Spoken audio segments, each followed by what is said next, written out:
Sveiki atvykę į B studiją. Užeikite. Taip. Tai mes turim visą 9 metrų langų sieną. Čia kaip tik buvo podcastas šitoj vietoj, dar ne visa įranga surinkta. Šią akimirką pastatyta Nanlite filmavimo įranga, apšvietimo.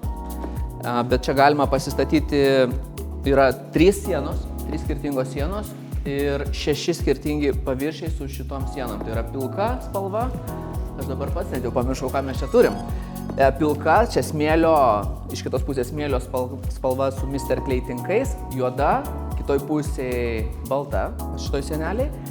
Ir dar mes čia užlyskime už kampo, turim pilką, su tinku padaryta ir tokia su bagetukais sodri ruda spalvytė. Čianais turim visą sieną, padengta garso izoliaciniam plokštėm. Tai šita studija išskirtinai gera filmuotojams arba filmuojantiems, kuriems reikia ekstra gero garso. Taip, prašom čianais, tai irgi visa 7,5 metrų siena su Mr. Clay, smėlio spalva, vasariška, lengvi tonai. Wilmers sofutė, kuri moduliuojama, transformuojama, nešiojama į skirtingas vietas, netraukiama, nešiojama.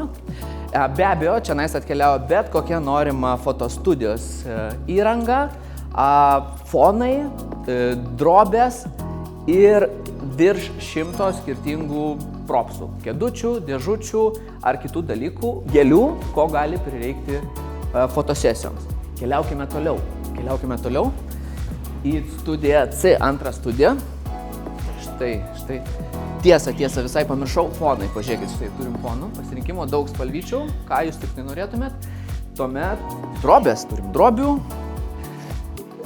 Jei kažkas norite tekstūros, faktūros daugiau, jokių problemų. Keliaujam į studiją C. Štai, studija C. Jinai šiek tiek yra trumpesnė negu studija B. Kvadrato forma, 7,5 metrų. Ir irgi mes turim tinko sieną, turim su bagetukais melsvą paviršių, kuris reguliariai yra atnaujinamas. Ir čia turim šio sezono, kuris kitą sezoną gali būti kita spalva. Be abejo, turim tokią persiko spalvytę. Wilmers sofutės, šią akimirką studijoje čia likę, pasižiūrim, ką mes čia likę. Nanlite apšvietimas. Ir mažas setukas va šitoj vietoj su keletu iš mūsų daugybės propsų. Keliaujam pažiūrėti, kaip atrodo visa propsų zona ir kitos studijos. Štai užeikim. Tai pirmas dalykas, ką jūs užėję, va čianais yra tikrasis įėjimas į bendrą Brazi studijos erdvę. Ir va štai čianais stovi administratorius, kai jūs ateinate, va jisai čia sako: Labą dieną, gerbiamasis, į kurią studiją atkeliavot, jūs aišku pasakot, į kurią studiją atkeliavot ir besakydamas žiūrit, kiek čia yra galimybių skirtingus propsus panaudoti. Tai kėdės, ventiliatoriai, smėlio maišai, kubai, flegai arba putplasčio bordai, kurie blokuoja arba atspindi šviesą. Ir dar čia visokių kubiukų, kilimiukų, medžiagų dėžė, kur galima didelį visą foną medžiaginį pasikabinti. Bet keliaujam toliau. O prieš keliaujant jūs turite susipažinti su self-service zona. Tai atkeliaukite į self-service zoną. Štai žiūrėkit, čia yra dalykai, kuriuos galite pasinaudoti. Jeigu jūsų fotoaparatas yra išsipurvinęs ir reikia nuvalyti matricą, turim rinkinių nusivalyti matricą. Nusivalot matricą, galvojat, būsiu labai profesionalus ir pasijungsiu savo fotoaparatą į kompą. No problem. Pagrindiniam visiems brandam, fotoaparatų, laidai, pajungimui, tetherinimo. Ir šiaip žiūrėkit, fenai, šukos, jeigu kažkas nesusitvarkė. Make-up dalykėlių turim, vaistinėlė, spalvoti filtrai. Čianais turim klipsiukų ir segtukų. Čianais labai svarbus dalykai. Lipnios juostos, tai tiek tokios, kas yra labai svarbu. Be abejo, pūkų visi nurinktukai, du net nurinktukai čianais ir visokių drabužių segtukai, jeigu kažkas per platu ir reikia suspausti ir sutempti. Taip, jūs tikriausiai išgirdot, kad čia kažkas šneka. Tai yra mūsų nuostabios papūgėlės. Mes kartais jas vadinam direktorių taryba ir jos prižiūri, kad čia viskas būtų žaisminga, profesionalu, bet žaisminga. Taip, be abejo, make-up studija. Į make-up studiją jūs galite ateiti prieš fotografavimosi laiką studijoje, tai reiškia, jūs nuomojatės make-up vietą ir nesinuomojat studijos. Taip, jūs sutaupote finansų. Tai, kaip sakant, ateinat, išsirenkat, kurią studiją norit, jeigu rezervuojate, aišku, ir ruošiatės fotosesiją. Taip, dabar užeikime į mūsų bendrą erdvę. Bendra erdvė yra suskirstyta į 2 studijas. Tai pirmoji studija yra štai čia, yra E-studija. Sako, E-studija, E-studija.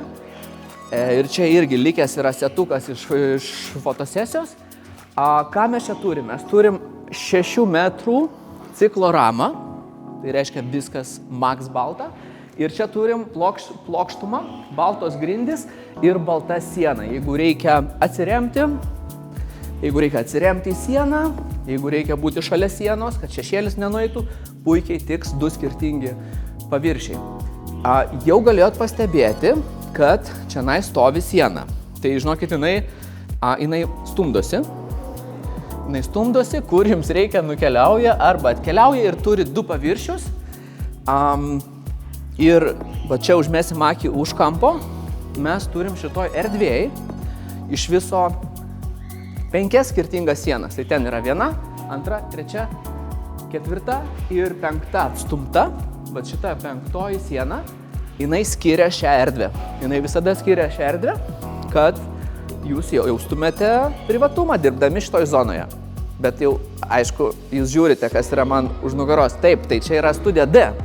Studija D, jinai, kaip sakant, jinai yra kaip E, tik tai dar 2 daugiau cikloramų. 2 daugiau cikloramų, tai reiškia, yra ne tik tai ciklorama, bet ir kampinė ciklorama, tai reiškia, visur yra išlenkta, čia yra išlenkta, čia yra išlenkta ir čia yra išlenkta.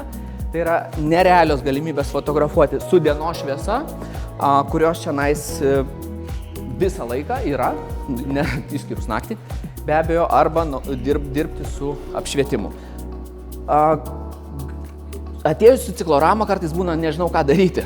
Tai žinokit, kad čia irgi galim atsistumti visas sienas, kad čia galima pasistabdyti norimos spalvos foną ar norimos spalvos drobę ir administratorius jums atveš norimą apšvietimą. O visus rekvizitus, kaip staliukus, kaip laidus, kaip kėdes, kaip kubus atsinešite patys savarankiškai, o fotosesijos pabaigoje tenais tiesiog padėsite, kad kiti kolegos, fotografai galėtų naudotis. Bet tai dar nėra viskas. Mes turim dar vieną studiją, kuri bus, kai jūs ją pamatysite, sakysite, einam į ją studiją.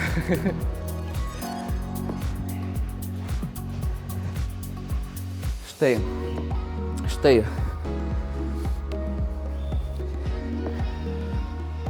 Brazė ir kūryba tikriausiai yra 2 neatsiejami dalykai ir mes irgi nutarėm sukurti šiek tiek kūrybos. Ir šį mėnesį šioje studijoje yra paplūdimio studija, kur visada šviečia saulė, kur visada žydras dangus ir kur yra daug smėlio. O kita pusė šios studijos yra tamsi, su Wilmers nuostabia modulinė sofa, su olyvmedžiais, kurie visus metus žali ir kitais būtinais studijoje atributais, kaip fotelis, drabužių kabykla, veidrodis ir be abejo, muzika. Be abejo, kolonėlė, kur jūs pasileidžiat savo muziką. Visose uždarose studijose, tai yra 1, 2 ir šioje, muziką jūs leidžiate patys. Bendroje erdvėje muziko ir vaibą prižiūri studijos administratorius. Žinokit, labai gerai. Nekantriai laukiame Brazė studijoje.